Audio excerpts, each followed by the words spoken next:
नमस्कार दोस्तों, आज की यह वीडियो में आप सभी का बहुत बहुत स्वागत है।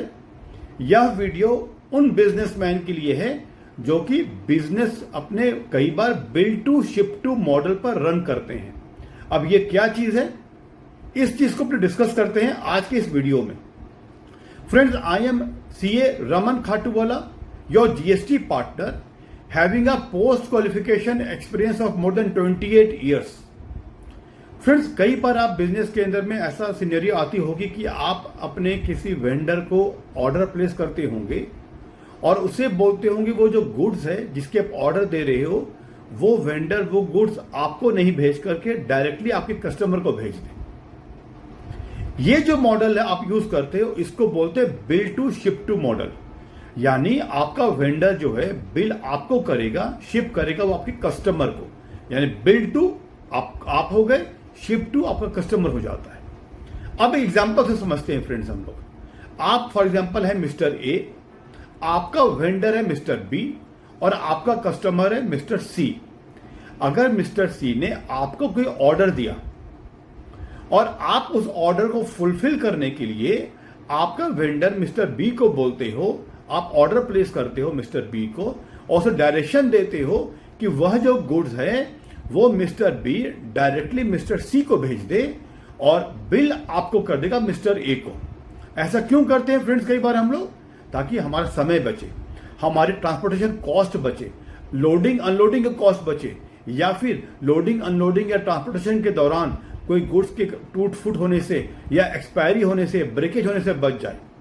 इस वजह से कई बिजनेसमैन इस मॉडल को यूज करते हैं जब वो अपने वेंडर को बोलते हैं कि वो बिल कर दे उनके कस्टमर को जो आपका है, और वेंडर बिलिंग करेगा तो आपको बट शिप करेगा आपके कस्टमर को। अब एग्जांपल जो मैंने दिया, मिस्टर ए ने ऑर्डर रिसीव किया मिस्टर सी से। अब मिस्टर ए ने बैक टू बैक उसे ऑर्डर दे दिया मिस्टर बी को सप्लाई करने के लिए। यहां पर मिस्टर बी जो है मिस्टर ए का वेंडर है। जब वो मिस्टर ए मिस्टर बी को बोलता है कि भाई वो गुड्स जो है वो मिस्टर ए को नहीं भेज करके वो मिस्टर सी को भेजेगा, उस केस में मिस्टर बी को बिल तो बनाने हैं मिस्टर ए के ऊपर में, बट वो शिप करेगा मिस्टर सी को। तो मेंशन करेगा अपने इनवॉइस पर bill to mister A, ship to mister C. ये मिस्टर बी अपने टैक्स इनवॉइस में मेंशन करेगा। Similarly mister B e way bill बनाएगा, उसको भी मेंशन करेगा bill to mister A, ship to mister C. ये दो डॉक्यूमेंट जो बनाएगा मिस्टर बी, टैक्स इनवॉइस और ईवे बिल, दोनों ही डॉक्यूमेंट में मिस्टर बी मेंशन करेगा बिल टू मिस्टर ए का नाम और एड्रेस, GSTN नंबर, और शिप टू मिस्टर सी उसके नेम एड्रेस वगैरह का। कंपल्सरी नहीं है कि मिस्टर सी का GSTN नंबर वो मेंशन करे, बट नेम और एड्रेस उसे देने पड़ेंगे। ये हो गया डॉक्यूमेंट जो मिस्टर बी बनाएगा। अब मिस्टर ए को क्या बनाना है फ्रेंड्स? मिस्टर ए क्योंकि वो अपने प्रेमिसेस से गुड्स मूव नहीं करता है मिस्टर सी के यहां पर, तो सिर्फ मिस्टर ए बनाएगा टैक्स इनवॉइस। लेकिन उस टैक्स इनवॉइस में वो लिखेगा डिस्पैच फ्रॉम मिस्टर बी और उसका एड्रेस। यानी डॉक्यूमेंट के रूप में अगर आप देखें तो मिस्टर बी ने बनाया टैक्स इनवॉइस और ईवे बिल, और मिस्टर बी ने टैक्स इनवॉइस और ईवे बिल दोनों पर क्या लिखा? Bill to mister A, ship to mister C. दोनों का वो एड्रेस GST नंबर प्रॉपर्ली वो मेंशन कर देगा, टैक्स इनवॉइस पर भी और ईवे बिल पर भी।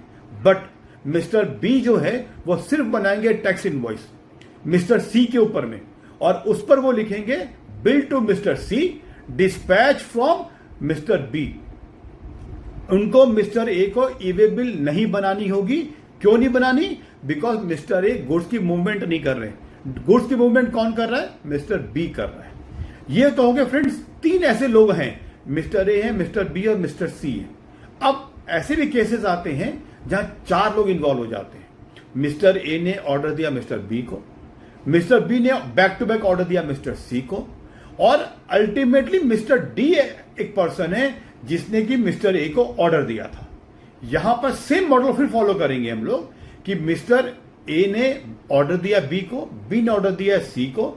अब सी जो है डिस्पैच करेगा डी को, तो वो जो है मिस्टर सी बिल बनाएगा मिस्टर बी के ऊपर में और शिप टू करेगा वो मिस्टर डी को। फिर से रिपीट करूंगा, mister C bill to mister B, ship to mister C, ship to mister D. Similarly E way bill बनाएगा मिस्टर सी, उसमें भी bill to mister B, ship to mister D. अब B जो है उसे तो कोई गुड्स की मूवमेंट करानी नहीं है, तो वो बिल बनाएगा bill to mister A, dispatch from mister C. Mister A जो टैक्स इनवॉइस बनाएंगे वो लिखेंगे टैक्स इनवॉइस पर bill to mister D, dispatch from mister C. यहां पर देखिए तो 3 टैक्स इनवॉइस बन रहे हैं, सी बना रहा है बी के ऊपर में और वे बिल बना रहा है डी के ऊपर में। बी बनाएगा टैक्स इनवॉइस ए के ऊपर में और ई वे बिल वो नहीं बनाएंगे। मिस्टर ए टैक्स इनवॉइस बनाएंगे मिस्टर डी के ऊपर में, ई वे बिल वो भी नहीं बनाएंगे। यानी वे बिल तो एक बनेंगे बट टैक्स इनवॉइस 3 जने अलग अलग हैं, 3 अलग सप्लायर है, रिसिपेंट है, तो 3 टैक्स इनवॉइस बनाएंगे वो। अब थोड़े से एग्जांपल को चेंज करते हैं फ्रेंड्स। मान लीजिए मिस्टर ए, मिस्टर बी और मिस्टर सी की एग्जांपल के केस में मिस्टर ए ने कुछ गुड्स भेजा था मिस्टर सी के यहां पर, उसके पार्ट गुड्स उसके पास में हैं, पार्ट गुड्स उसे परचेज करने हैं मिस्टर बी के यहां पर से। वो क्या करते हैं, अपने यहां पर से ट्रक को बुला करके उसमें पार्ट गुड्स को लोड कराते हैं। वो ट्रक चली जाती है मिस्टर बी के प्रेमिसेस में बाकी गुड्स को लोड करने के लिए, और फिर वो कंप्लीट लोड हो जाने के बाद में वो ट्रक चली जाएगी मिस्टर सी के पास में। तो यहां पर फ्रेंड्स अगर आप देखें तो mister A invoice total goods का बनाएंगे जो वो अपने यहां पर से भी भेज रहे हैं, या जो मिस्टर बी के यहां से जो लोडिंग कराएंगे, वो दोनों तरह की गुड्स को वो अपने इनवॉइस पर मेंशन करेंगे मिस्टर सी के फेवर में। वे बिल भी बनाएंगे वो प्रॉपर मैनर में अपने यहां पर से मिस्टर सी तक के लिए। बट क्योंकि पार्ट गुड्स उनके यहां पर से जा रही है, पार्ट गुड्स मिस्टर बी के यहां से लोडिंग होगी, इसलिए इंपॉर्टेंट ये है कि मिस्टर ए एक डिक्लेरेशन साइन करके दे दे ट्रक ड्राइवर को।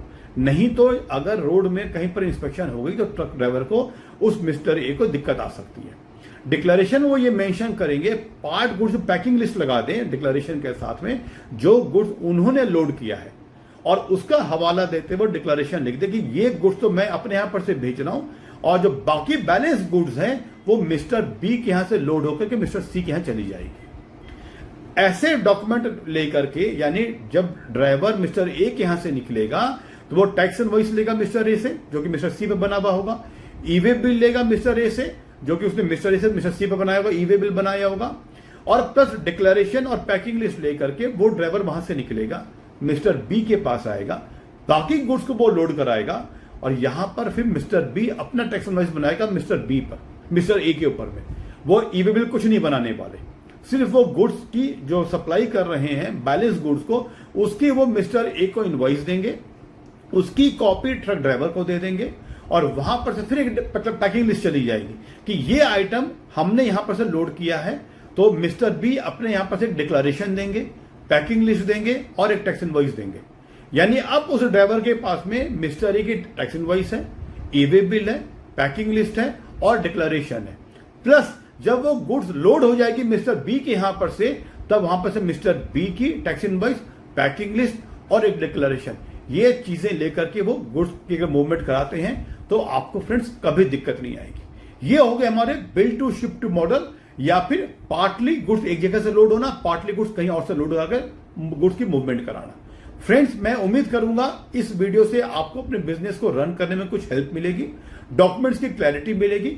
ध्यान रखिएगा, इंपॉर्टेंट है टैक्स इनवॉइस कैसे बना रहे हैं, ई वे बिल कैसे बना रहे हैं। वे बिल की रिक्वायरमेंट सिर्फ और सिर्फ तब है जो आदमी गुड्स की मूवमेंट कराता है। हर किसी को bill to ship to model में वे बिल नहीं बनानी है, और जब भी ई वे बिल या टैक्स इनवॉइस बनाए तो प्रॉपर मैनर में एड्रेस है जहां पर से गुड्स जा रही है, जिसको गुड्स जा रहे हैं, उन सब का प्रॉपरली एड्रेस नेम मेंशन करें ताकि आपको रोड इंस्पेक्शन में कभी दिक्कत नहीं आए। विद दिस फ्रेंड्स, आप सभी का बहुत बहुत धन्यवाद। See you in my next video. धन्यवाद फ्रेंड्स।